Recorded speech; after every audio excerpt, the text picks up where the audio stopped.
The air smelled like smoke. I could taste it on my tongue, feel it in my lungs as I hid in the small, musty cottage. My father had told me to stay here, told me not to make a sound. His voice still echoed in my head. Lila, hide. Don't move, no matter what you hear. But it was impossible to block out the sound of the battle outside, the growls, the screams, snarling, the clash of wolves. The Red Claw pack had come for us. We weren't ready. I pressed my back against the rough wooden wall, my fingers gripping the small knife he had given me. My legs were tucked under me, trembling slightly. My hands shook as I heard a howl cut through the air, louder than the rest. My father's howl. Then, silence. It meant there were no survivors. Tears stung my eyes, but I couldn't afford to cry. Then I heard the footsteps, heavy and deliberate, crunched the dry leaves outside the cottage. I sucked in a breath, holding it, hoping, praying, that whoever it was would pass by. But no such luck. The door swung open with a soft groan, revealing two towering figures. Red Claw soldiers.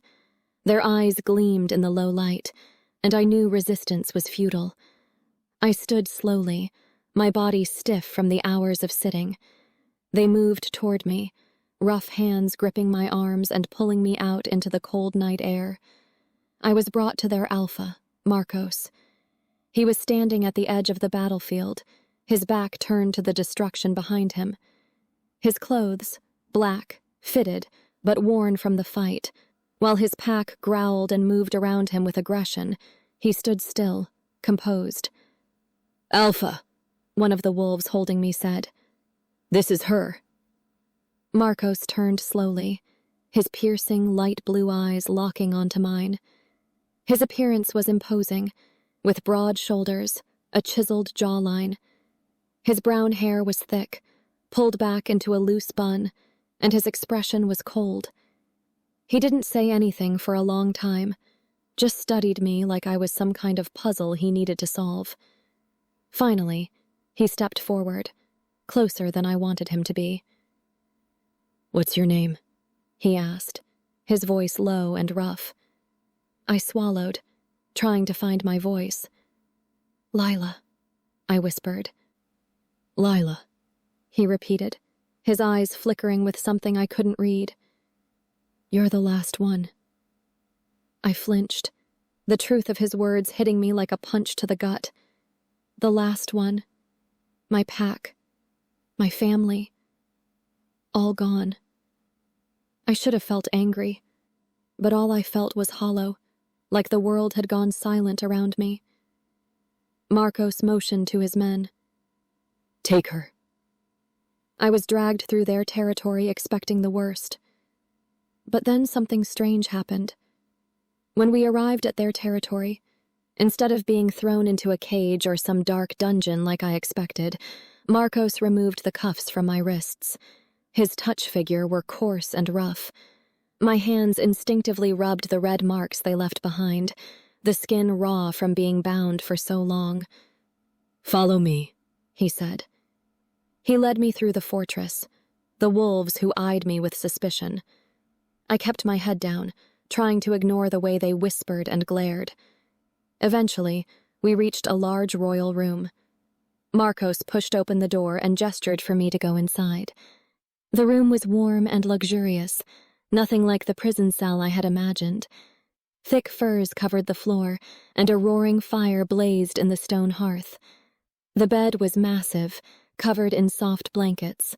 The walls were adorned with tapestries I didn't have the energy to admire.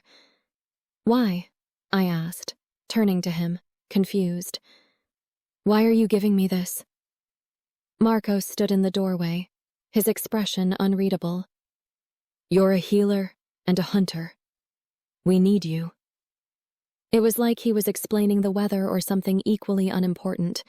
Just a fact. Nothing personal.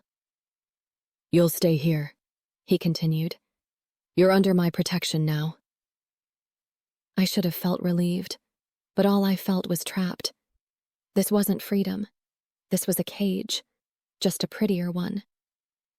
As Marcos turned to leave, I couldn't help but ask, "And if I don't want to help you?" He paused at the door, his hand resting on the frame. For a moment, I thought he was going to walk out without answering. But then he looked over his shoulder, his blue eyes colder than before. "Then you're of no use to me."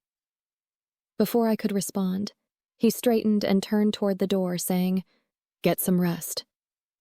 Tomorrow, we'll talk more." And with that, he left, closing the door behind him. I sat on the edge of the bed, my body still tense from the day's events. My mind raced with thoughts of my family, my pack. How could I stay here, in the home of the enemy, knowing what they had done? My fingers clenched the fur beneath me as tears welled up in my eyes, but I forced them back. The days passed slowly, each one blurring into the next. I didn't see much of Marcos, but when I did, he was always the same, calm, collected, a little too distant. But there were days when I'd catch him staring at me, a strange look in his eyes, like he was fighting some internal battle. He would come to check on me, ask how I was settling in, but it always felt more like a formality than genuine concern may be, because Marcos already made it clear that he needed me for my abilities. I spent most of my time in the room they'd given me, pacing, thinking, wondering what had happened to my life. My pack was gone, and now I was stuck in enemy territory, being treated like some kind of tool. The memories of the battle were still fresh. I began to experience strange dreams. I dreamt of the attack, of my family, of the screams. But in those dreams I saw someone else, a man with dark hair and deep brown eyes. I couldn't figure out who this man was, but it felt familiar. I and Marcos are little closer after his mother fell sick, and I nursed her back to health. His mother, Ruby, never spoke. She had problem while speaking. Instead, she only gave a warm smile while I was nursing. It was the evening sky turned shades of pink and gold. I had always loved this time of day, so I decided to take a shower and relax. The hot water felt soothing against my skin, and I let myself relax, the steam clouding the room and my thoughts. Just as I stepped out of the shower, my mind still lost in the haze of warmth, the door to my room creaked open. My heart jumped. There, standing in the doorway, was Marcos. I froze. The towel was still hanging by the side of the room, and I was completely exposed.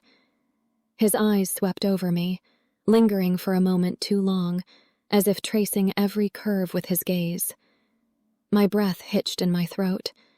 I quickly reached for the towel, wrapping it around myself as fast as I could, my fingers trembling slightly.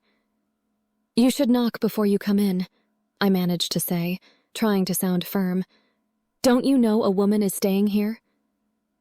Marcos didn't flinch. He didn't apologize. His dark eyes met mine with an intensity that made my heart race even faster.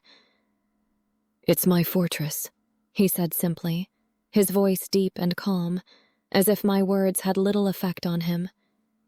He turned to leave, but not before casting one last glance over his shoulder. As soon as the door closed behind him, I let out a breath I didn't realize I'd been holding. How stubborn this man is, I asked myself. As the night fell, I felt a strange warmth. I had just slipped into bed when a soft knock echoed on my door. Marcos never knocked. It caught me off guard. A man like Marcos knocking at all felt wrong.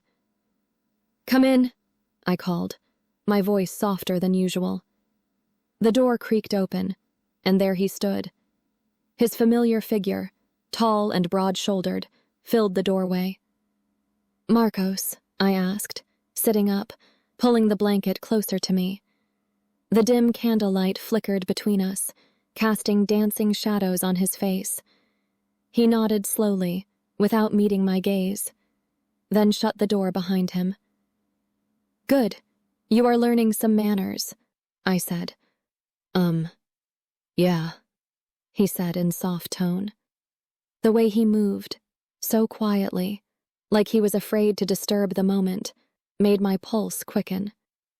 He wasn't the Marcos I knew during the day. Cold, distant, always in control. This version of him felt real and kind. He took a few slow steps toward the bed. I wanted to see you, he said, his voice softer than I'd ever heard it before. There was a hesitation in his tone, like he was unsure of what to say next. That's when I noticed his hands, clenched but trembling slightly. Sit, I whispered, patting the side of the bed.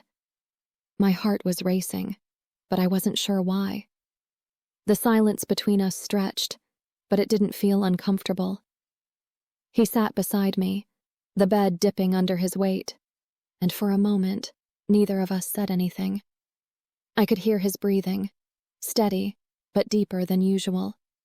His shoulder brushed against mine, and the small touch sent warmth flooding through me. How was your day? He asked, catching me off guard. Marcos never asked personal questions.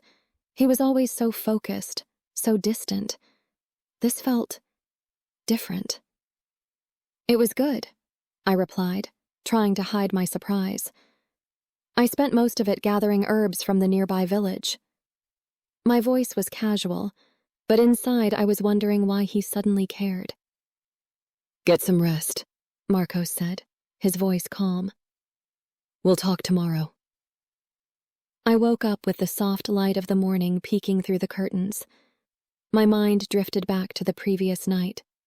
The way Marcos had behaved in a gentle way, there was something there, something deep and unspoken. I could still feel the lingering warmth of his touch. I smiled to myself, thinking maybe today would be different. Maybe, just maybe, we would talk about it. As I got ready, the door cracked open. Marcos stood there, his tall frame leaning casually against the doorframe, hands in his pockets. He gave me a crooked smile. He did it again. He did not knock the door. Morning, he said, his voice light, like nothing had happened last night.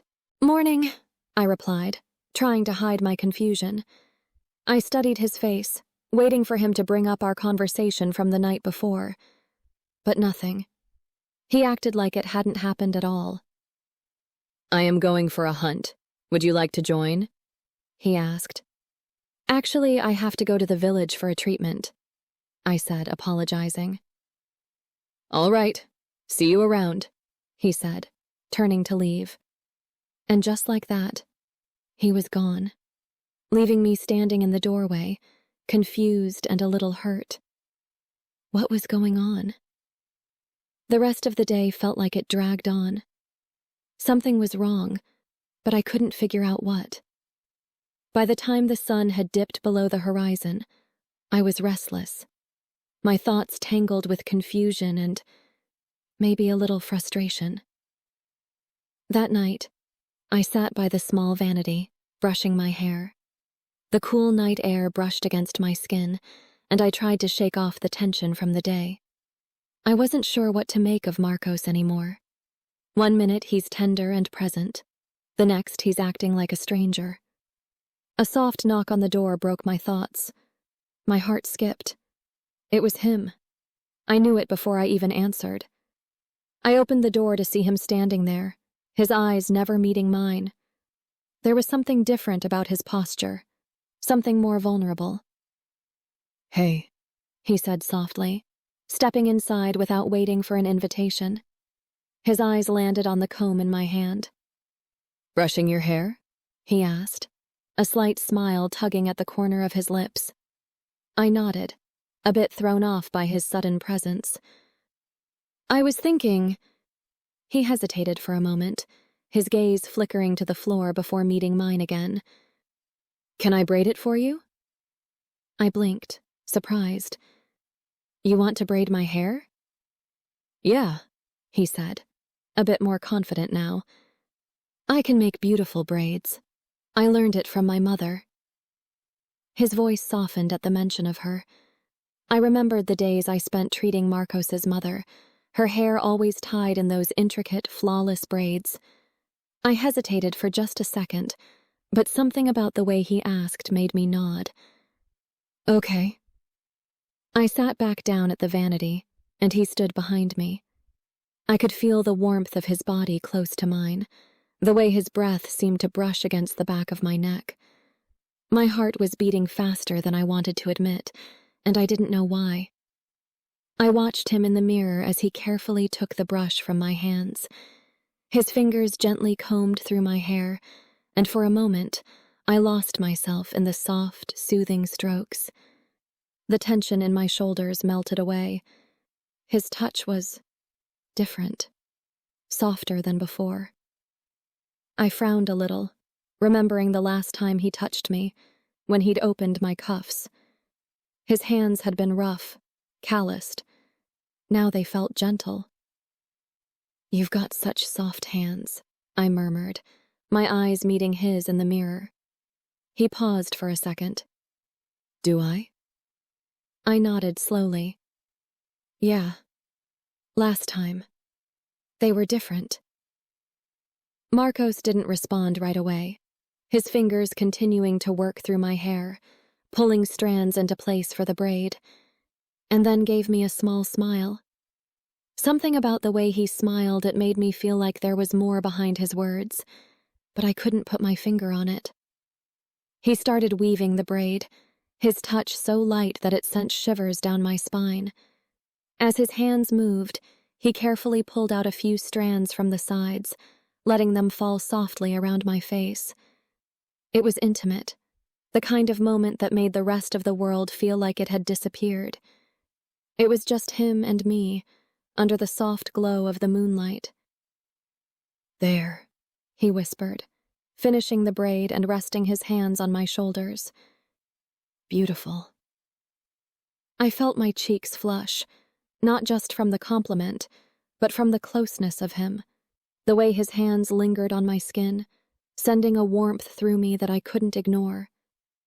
I looked up at him in the mirror, and for a moment, everything felt like it was suspended in time. "Marcos," I said softly, turning slightly to face him. "What's going on with you?" He smiled, but it was sad, like he was hiding something. "It's complicated." "Then tell me," I insisted. He hesitated, his hands sliding from my shoulders. "Not tonight, Lila. Soon, I promise. But not tonight." And just like that, the moment was gone.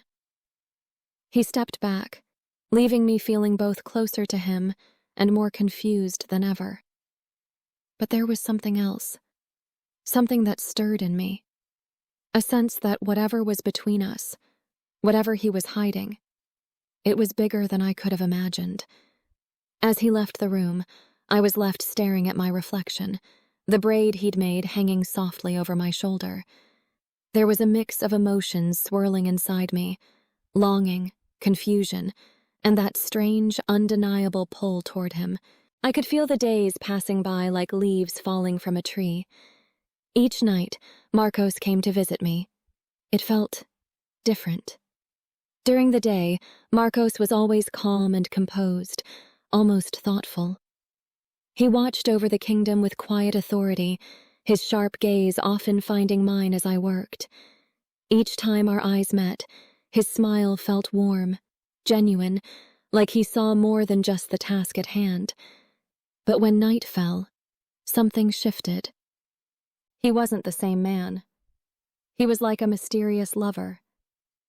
His voice softened, and his touch, more lingering, more passionate, and his light blue eyes seemed darker in those moments, heavy with something I couldn't quite place. I'd tell myself it was just the weight of his responsibilities, the stress of leading a pack. But the way his hand lingered on mine, how his voice dipped into something more intimate when it was just us, it was hard to ignore. No matter how much he changed from day to night, I knew that. He cared for me, but I could sense a strange change in Marcos's behavior during the day. He was growing possessive. Marcos didn't allow me to go out alone. He would send some soldiers with me. He always had an eye on me, as if I would slip away from him. One night, after a particularly long day of tending to the wounded from the outskirts of our territory, I lay in my room, exhausted. My body ached from all the healing I'd done, but there was this strange flutter of anticipation in my chest. I knew Marcos would visit me soon, just as he had been doing for the past few weeks. I wasn't wrong. I heard that knock again. My heart did that little flip it always does when I know it's him. I opened the door, and there he was, leaning against the frame with that half smile that made my breath catch. "Lila," he whispered, his voice rough yet gentle. He crossed the room in a few swift steps, his presence filling the space. I sat up in bed. "Marcos?" I whispered, barely able to find my voice. Instead of answering, he knelt by the bed, his fingers brushing my cheek. His touch was warm, almost burning. The intensity in his eyes was overwhelming, but there was a tenderness there, too. I found myself leaning into his hand without thinking. "I love you," he breathed, his lips so close to mine that I could feel the heat of his breath. Before I could respond, he pressed a soft kiss on my lips. Slowly, it deepened. His tongue slid into my mouth, and the kiss became urgent, filled with a passion that took my breath away. I gasped against his lips, wrapping my arms around his neck as he pulled me closer, pressing his body against mine. His hands roamed over my back, his touch leaving a trail of fire in its wake. I couldn't think, couldn't breathe. I was lost in him, in the heat of the moment. He broke the kiss only to lift me off the bed, his strong arms carrying me effortlessly as he laid me back down. He hovered over me, his dark eyes searching mine as his hands slipped under the fabric of my dress, caressing every inch of skin they touched. My heart raced as I arched into him, feeling the weight of his body against mine. I had never wanted anyone the way I wanted him in that moment. Every touch, every kiss, made my skin tingle with electricity. I could feel the tension between us building, like a wave that was about to crash. Just as we reached the peak of that intensity, he froze. His breath hitched, and suddenly he pulled back, his gaze filled with an emotion. "What happened?" I asked. "I can't," he whispered, his voice cracking. He pushed himself off me, stumbling away from the bed. "Marcos?" I called, sitting up quickly, grabbing his wrist. He looked at me. I could see his eyes full of pain, struggle, longing, and the restraint. It must have taken everything in him to stop. "I can't," he said, kissing my forehead. "What's wrong? Wait. Please, just talk to me." But he didn't stop. He just shook his head, his face pale and tense, and then he was gone. The door clicked shut behind him, leaving me in stunned silence. I sat there for a long time, replaying everything in my mind. What just happened? My heart ached with the weight of his absence. And then the doubt crept in. Did I do something wrong? Was it something I said? My heart felt heavy, and a million questions swirled in my mind, but none of them had answers. The next morning, I barely had time to gather my thoughts when a messenger came to my door, telling me I had to go to the courtroom for something important. My heart still ached from the night before, but I knew I had to put on a brave face. When I entered the courtroom, the air was thick with anticipation. I could feel the weight of everyone's eyes on me, but none more than Marcos's. He stood there, calm and composed. He gave me a warm smile as if nothing happened yesterday. One of the ministers stood up and cleared his throat. "Lila, We've been discussing your contributions to the territory. You've done great work as a healer, so much so that it's been decided that you should take a more prominent role. Before I could process anything, Marcos stood, walking over to me with a possessive look. Lila, He began, his voice softer now, but still carrying that underlying command. I want you by my side, as my queen. My heart skipped a beat. Queen? Then his mother stood up. She was a kind woman, but her voice was always shaky, probably from years of illness. Lila, my child, you have taken so much care of me when I was sick, she said, her voice gentle but struggling to come out. Do you want to marry my son? Before I could even answer, Marcos cut in, his eyes locking onto mine. she doesn't have a choice, He said firmly, his jaw clenched.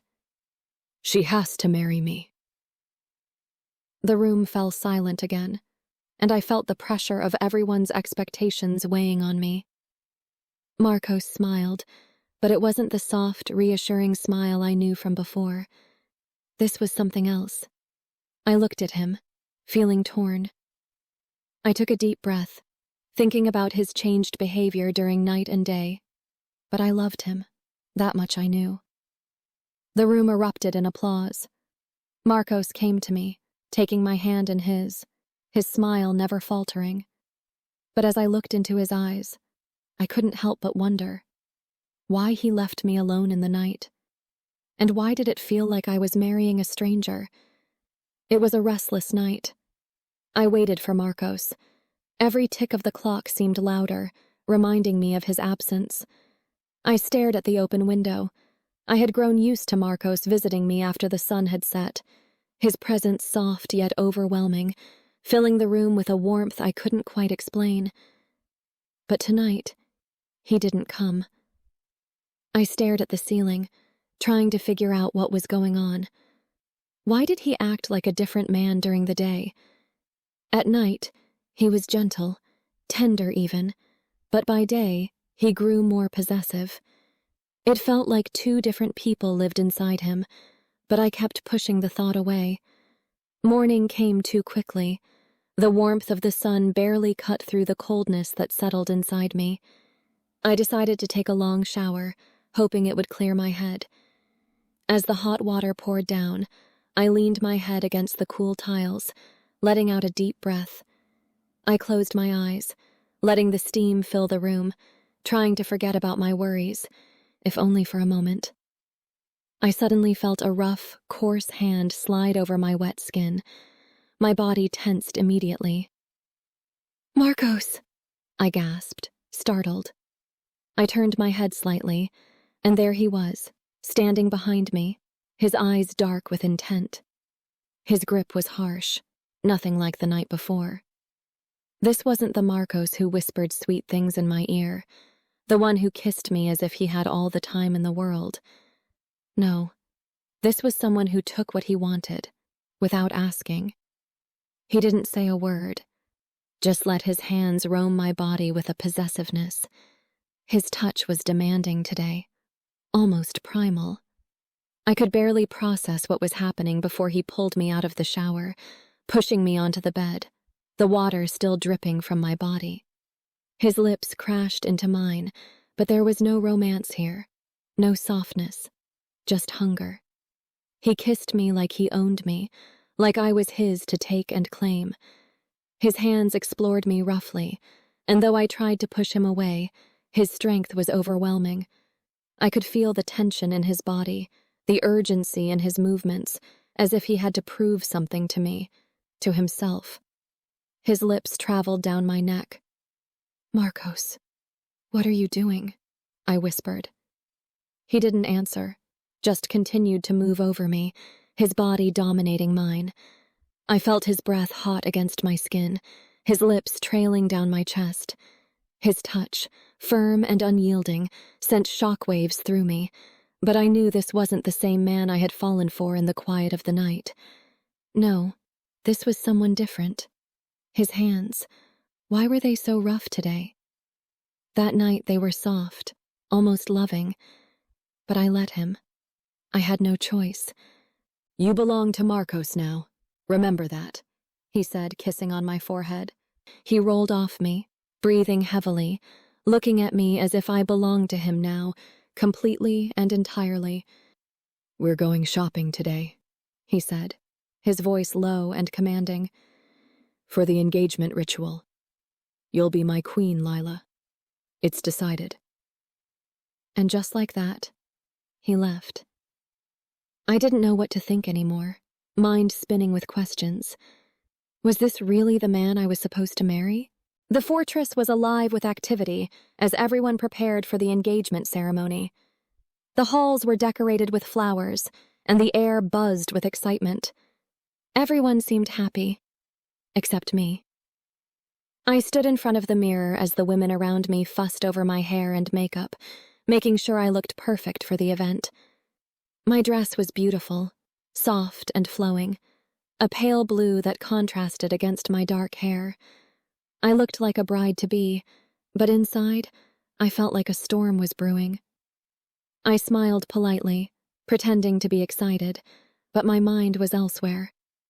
I glanced down at the ring on the table, the one I was supposed to exchange with Marcos in just a few hours. I couldn't understand it. His tenderness at night, his roughness in the day. How could he be the same man? I kept shaking my head, trying to make sense of it all, but nothing added up. "You're going to look so beautiful," one of the women said, snapping me out of my thoughts. I gave her a small smile, but it didn't reach my eyes. I felt like I was walking into something I didn't understand, something I wasn't sure I wanted anymore. The grand hall was packed with guests. The air buzzed with excitement as everyone took their places, waiting for the engagement to begin. My heart raced as I stood next to Marcos. He was smiling and happy.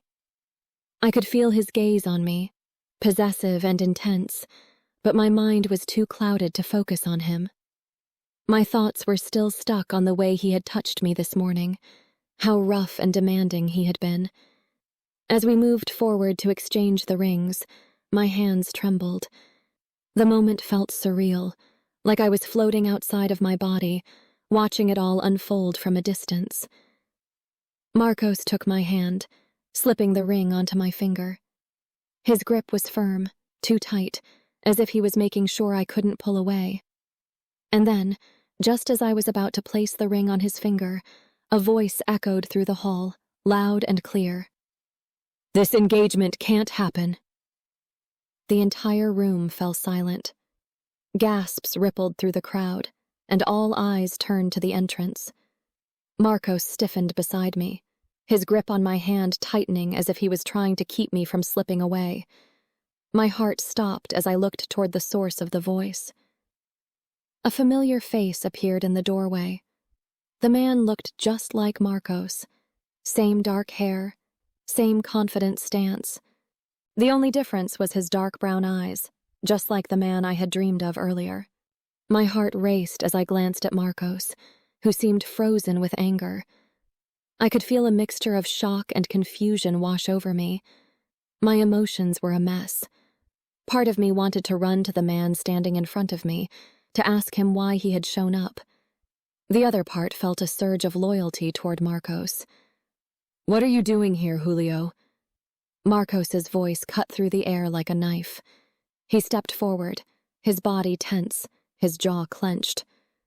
"I came to see Lila," Julio replied, his tone calm but firm. "I know she loves me. I needed to speak to her." "You traitor!" Marcos shouted, his voice thunderous with rage. "Don't, Marcos!" came the low, dangerous growl. "I'm the forgotten alpha of the Red Claw Pack, not a traitor." His words dripped with anger, the fury in his eyes unmistakable. Julio stepped forward, determination in his eyes. "Lila, please listen to me." Marcos took a step closer to Julio, a growl in his voice. "You think you can just say these things and make it all okay? You want to play the hero, but sorry to say it doesn't work that way." As I stood there, I felt tears prick at the corners of my eyes. I was so tired of feeling like a pawn in their game. "Why did you hide your true identity, Julio?" I asked, crying. He looked at me, his expression a mixture of regret and sadness. "I never wanted to hurt you, Lila. I've been honest with you from the start, except for hiding my true identity. I love you. I always have." The words hung in the air, heavy and charged. I could see the pain in his eyes, and for a moment, I wanted to believe him. But how could I trust him again after everything? Lila, we need to talk about this, Julio said softly, stepping closer. Not here. Just us. Marcos stepped in front of me, his eyes fierce. No. You don't get to take her away like this. I knew you were trying to steal her from me long before, so I've claimed her already. She's mine now. Both began to shift into their wolf form, eyes dark with rage. Before the situation could escalate further, a voice broke through the tension. Enough! It was Marcos's mother, her expression a mix of authority and fear. She stepped between the two brothers, her voice trembling. "Let Lila decide what she wants. It's my order." Marcos and Julio locked eyes, the fierce rivalry crackling between them like a live wire. I could feel the heat radiating from both of them, their emotions spiraling out of control. In that moment, my heart sank. I was standing in the middle of a battlefield, torn between two people. The weight of their stares bore down on me, and the pressure felt unbearable. "I can't do this," I whispered. The room spun slightly, and suddenly, I felt so small, so lost. I turned away from them, unable to take the heat of their anger any longer. Without another word, I ran to my room, the tears streaming down my face. The door slammed behind me, and I leaned against it, trying to catch my breath. I felt a deep ache in my chest, as if all the love I had been holding on to was slipping away like sand through my fingers. I wrapped my arms around myself, wishing I could just disappear. The laughter and music from the hall felt like a distant echo, a cruel reminder of the joy I couldn't find in that moment. My mind wouldn't stop spinning. Marcos had already claimed me, and yet, Julio. I didn't know what to do. It all felt like too much, out of my control. I squeezed my eyes shut, hoping that somehow the answer would come to me. But it didn't. Suddenly, a soft knock on the door pulled me out of my thoughts. I knew it was him, Julio. My chest tightened. He stepped inside, and without a word, I got up, crossed the room, and before he could say anything, I slapped him. "Why did you hide your identity from me?" My voice cracked, not from anger, but from the weight of everything. He didn't flinch. He just stood there, eyes soft but filled with pain. "Lila," he said quietly, rubbing the side of his face. "I never wanted to hurt you. I had to keep my secret. For your sake." I crossed my arms, trying to hold on to my anger, but it was slipping. "What secret? What are you talking about, Julio?" He sighed, stepping closer, his tall frame suddenly looking so much smaller. "The curse," he began. "It's from the moon goddess. It's why I can't shift into human form during the day. And whenever I fall for someone, if I try to be close with them, I lose control. I turn into a wolf. If I don't stop myself, I could hurt the person I care about." I stared at him.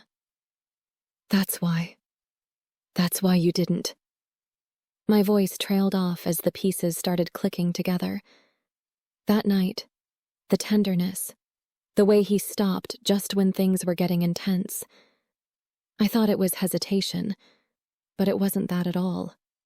He nodded. "I couldn't let you get hurt, Lila. I almost lost control that night, and it would have killed me if anything happened to you." I shook my head, my emotions swirling between anger and heartbreak. "Why didn't you just tell me?" I whispered. "I was scared. he admitted, his voice breaking just a little.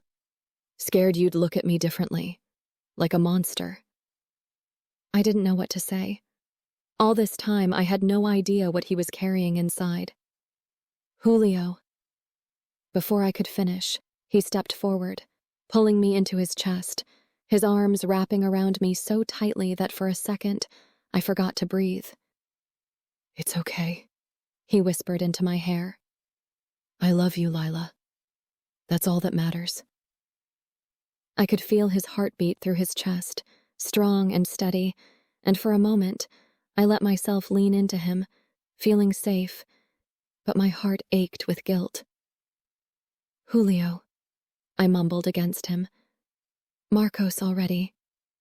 He already claimed me. He pulled back slightly, looking down at me with sadness in his eyes. You really did? His voice breaking, and it made my heart crack a little. I swallowed hard, nodding. Yes. What choice did I had? His arms tightened around me again, as if he couldn't let go, even though it hurt. It's okay, he said softly.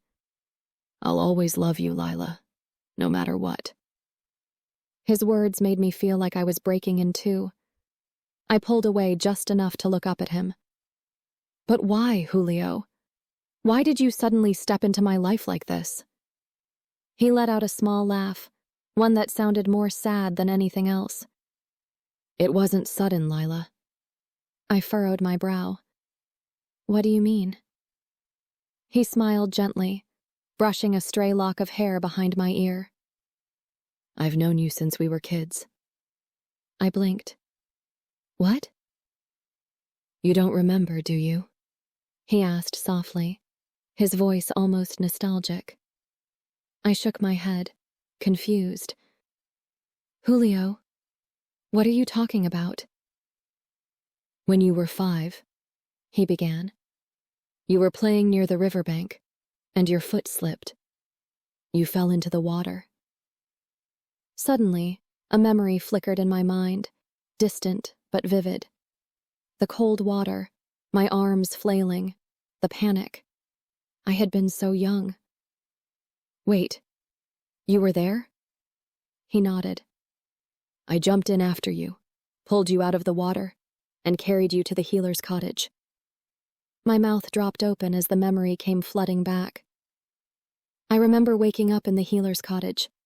Everyone asked me who had brought me there, and all I could say was it was a boy, maybe 8 years old.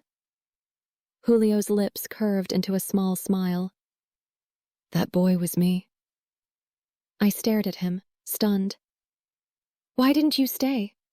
Why didn't you tell anyone? I couldn't, he said quietly. It was enemy territory for my family. I wasn't supposed to be there at all, but I used to sneak over to play by the river. I saw you fall, and I didn't think. I just acted. My heart swelled with emotion. I had never known who saved me that day. All these years, I'd thought it was a nameless, faceless boy. But it had been Julio, all along. You saved my life, I whispered. I did, he said simply, his eyes never leaving mine.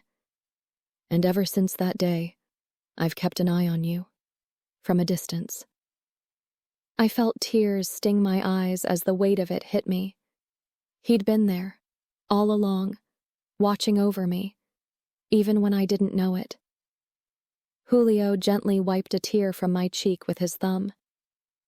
You don't owe me anything for it, Lila. I just want you to know that I've always been there for you. I always will be. I couldn't hold back the tears anymore. I threw my arms around him, burying my face in his chest as the sobs came. He held me tight, his hand gently rubbing my back, his warmth surrounding me. For a long time we stayed like that, wrapped in each other's arms, the past and the present mingling between us. I didn't know what to say, what to do, but for now, this felt like enough. Finally, I pulled back, wiping my eyes. I don't know what to do, Julio, I admitted. Marcos, I feel like I'm being torn apart. He looked at me, his expression serious but soft. You don't have to decide anything right now, Lila. Just know that whatever happens, I'm here. Always. I nodded, my heart aching with the weight of it all. Thank you, I whispered. He smiled, leaning down to press a soft kiss to my forehead. Get some rest, he said gently. I'll be around. As he turned to leave, I watched him go, my heart heavy and confused. I didn't know what the future held, but one thing was clear. Nothing between us was simple anymore. My heart was heavy, the weight of my decisions settling in like a slow burn in my chest. But I had made up my mind. I wasn't going to leave Julio. He was good, steady, gentle, caring, kind. I wasn't sure how or when, but I knew we'd find a way to break the curse together. No matter the cost, I was ready to sacrifice whatever it took. I tried to calm my racing thoughts. Suddenly, the door creaked open. I froze, heart stuttering in my chest as I turned toward the sound. It wasn't Julio. It was Marcos. I felt a familiar tension rise in the pit of my stomach. Lila, he said furiously. I'm staying with Julio, I managed, my voice trembling slightly. I squared my shoulders, trying to stand my ground, but Marcos wasn't listening. He closed the distance between us in a few swift steps, his hand reaching out to cup my chin, tilting my face up to meet his gaze. Why? He asked. You belong to me. You know that. His voice was low. I wanted to pull away, but something about the way he looked at me held me captive, like he was daring me to defy him. Because I love him, I replied, my voice stronger now, fueled by the truth in my words. But Marcos didn't seem to care. His grip on my chin tightened just a fraction, and he leaned in closer, his breath warm against my skin. Love? He scoffed, his lips grazing my ear. You loved me once too, Lila. Don't forget that. His words were like poison, seeping into my mind, and for a moment, I hesitated. Memories flashed, briefly. I didn't love you, I whispered, finally pulling away from his touch. Not the way I love Julio. I took a step back, creating space between us, but Marcos only smiled, a cold, calculating smile that made my skin crawl. He stepped forward again, closing the gap between us once more. This time, his hand found my waist, pulling me against him with a force that left me breathless. You and I, we've shared something deeper than you'll ever have with him. You know that. I tried to push him away, but his grip tightened, his hands rough against my skin. Let go of me, Marcos, I demanded, my voice shaking with anger now. The memories came rushing back, the time he had forced himself into my life, trying to control every part of me, the way he treated me like a possession. Before I knew it, he was pushing me towards the bed, his eyes dark with the same hunger I had seen before. My breath quickened as panic surged through me. Stop! I screamed, my voice breaking. And then, in one swift moment, the door flew open, crashing against the wall with a loud bang. Julio stood there, breathing heavily, his eyes blazing with fury. In an instant, he grabbed Marcos by the collar, yanking him off of me and throwing him against the wall. The sound of their bodies crashing echoed through the room. You don't touch her! Julio growled with fury. His fists clenched as he lunged at Marcos, tackling him to the ground. Marcos recovered quickly, his smirk returning as he straightened up, eyes blazing with anger now. Or what? Marcos growled. This isn't over, he spat, lunging at Julio. The two men collided in a brutal fight, fists flying, each blow echoing in the small room. I backed away, watching helplessly as they fought. Julio was strong, but Marcos fought with a kind of wildness that made him dangerous. They grappled, crashing into furniture, the sound of breaking glass and grunts filling the air. My heart raced, fear gripping me as I watched the man I loved fight for me. Finally, with a final punch, Julio knocked Marcos to the ground. Panting, he stood over him, chest heaving, fists still clenched. "Stay away from her," he warned, his voice low and threatening, "or I swear I'll kill you." Marcos wiped the blood from his lip, glaring up at Julio before turning his eyes to me. "You'll regret this, Lila," he said, his voice filled with venom. And with that, he pushed himself up and stormed out of the room. The silence that followed was deafening. Julio turned to me, his eyes softening as he took a step toward me. "Are you okay?" he asked, his voice gentle now, concern lacing every word. I nodded, though I could still feel the lingering fear in my chest. "I'm okay," I whispered, my voice barely audible. Without another word, he pulled me into his arms, holding me close. I melted into him, my body trembling slightly as the adrenaline began to wear off. "I'm sorry," he murmured into my hair. "I should have been here sooner." "It's not your fault," I replied, my voice muffled against his chest. "You saved me."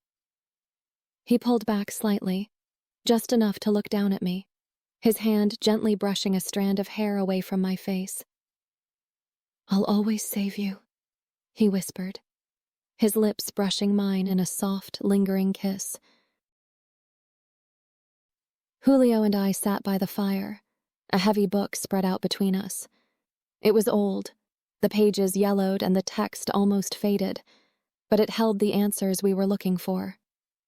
"According to this, there's only one way to break the curse." I looked up at him.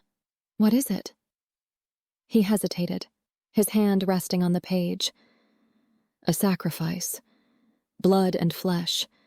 But not just any sacrifice. It has to come from someone who truly loves me." The words hung in the air, heavy and full of meaning. I knew what he was saying, what he was asking. My throat tightened, but I nodded. "I'll do it. I love you, Julio. I'll make the sacrifice." He shook his head, his eyes filled with pain. "Lila, no. I can't ask you to do that. You don't understand what it will cost you." I reached for his hand, squeezing it tightly. "I know exactly what it means, and I don't care. If it's the only way to break the curse, then I'll do it. For us." He stared at me for a long moment, his eyes searching mine for any sign of doubt. But there wasn't any. I had made up my mind. "All right, we'll do it tonight," I said with a playful grin. "Why tonight?" Julio asked, his brow raising in curiosity. I chuckled softly, leaning closer. "Because I'm dying to make love to you," I teased. That night, we stood together in a clearing beneath the moonlight, the air cool and still. My heart raced, but I wasn't afraid. The night was thick with silence as we prepared the altar beneath the full moon. Julio stood beside me, his shirtless figure glowing in the silver light. He looked calm, but I knew him well enough to see the storm raging behind his eyes. He was scared too, scared for me. I held the knife in trembling hands, the blade reflecting the moonlight. "It's going to be okay," I said more to myself than to Julio. With a deep breath, I pressed the blade against my palm, wincing as it bit into my skin. Blood flowed, dark and rich, as I offered it to the moon. The air around us seemed to shift. The moonlight grew brighter, almost blinding, and then she appeared, the moon goddess, standing tall and radiant before us. Her eyes were soft as she looked down at us, and a faint smile tugged at her lips. I see your love is pure, the goddess said, her voice like the wind through the trees. You've given enough, Lila. I will lift the curse. My vision started to blur as the world around me tilted. The blood loss was catching up with me, and before I knew it, everything went dark. When I woke up, I was in our bed, soft blankets pulled up around me. The room smelled like herbs and fresh linen, and the sunlight streamed through the open window. I turned my head, and there he was, Julio, sitting at the edge of the bed, gently tending to the bandages on my hand. His touch was light, careful, as if I were made of glass. "Hey," I murmured, my voice hoarse. Julio's eyes snapped to mine, relief washing over his face. "You're awake," he whispered, his thumb brushing against my cheek. "You scared me there for a minute." "I'm fine," I assured him, though I could still feel the weakness in my limbs. Is it over?" A slow smile spread across Julio's lips. "It's over, Lila. The curse is gone. The moon goddess kept her word." I couldn't help the tears that welled up in my eyes. After everything we'd been through, the battles, the heartache, the sacrifices, we were finally free. Julio leaned down, pressing his forehead to mine, his breath warm against my skin. "Thank you," he whispered, "for everything." We stayed like that for a moment, wrapped in each other's presence, soaking in the quiet peace that came with the end of the curse. I felt safe in his arms, like nothing could ever come between us again. The day of our wedding came quicker than I had expected. The village was alive with celebration. Flowers were strung across the square, and the air was filled with music and laughter.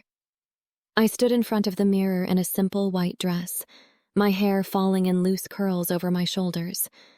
My heart was racing, but it wasn't from nerves. It was from excitement.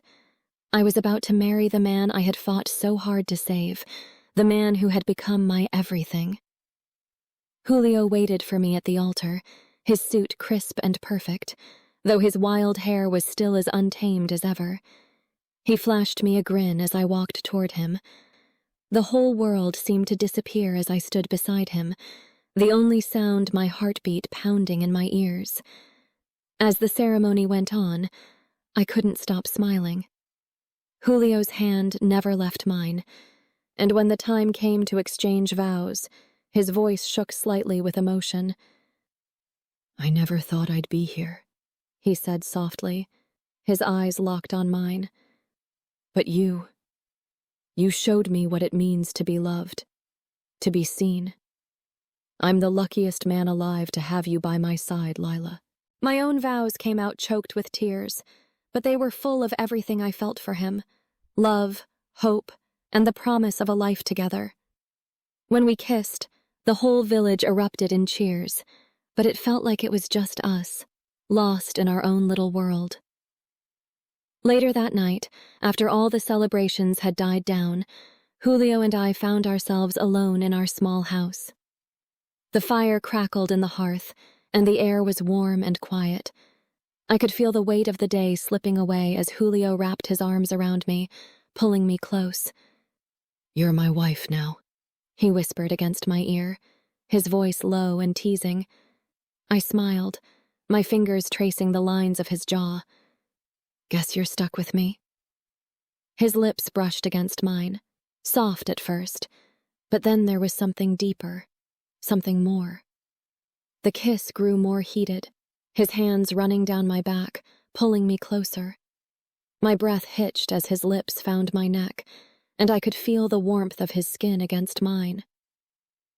"I love you," he murmured between kisses, his hands trembling slightly as he held me. "More than anything." Our night was filled with that love, with the quiet intimacy of two people who had been through the fire and come out stronger on the other side. Before the break of dawn, there was a knock at the door. Julio and I exchanged a look, and he pulled on his clothes before answering it. To my surprise, Marcos stood there, his head bowed, looking more humble than I had ever seen him. "I owe you an apology, Lila," Marcos began, his voice rough. "For everything. I loved you in my own way, but I was wrong. I see that now. I hope you can forgive me." I nodded, the tension in my chest easing a little. "Thank you, Marcos. I hope you find peace." With a final nod, Marcos left, and as he walked away, I felt the last piece of the past fall away. Julio pulled me back into his arms, pressing a soft kiss to my temple. "We're free now, Lila. Finally free." And we were. Free to live, to love, and to build our future together. As the morning light crept in through the window, I knew our journey wasn't over. It was just beginning.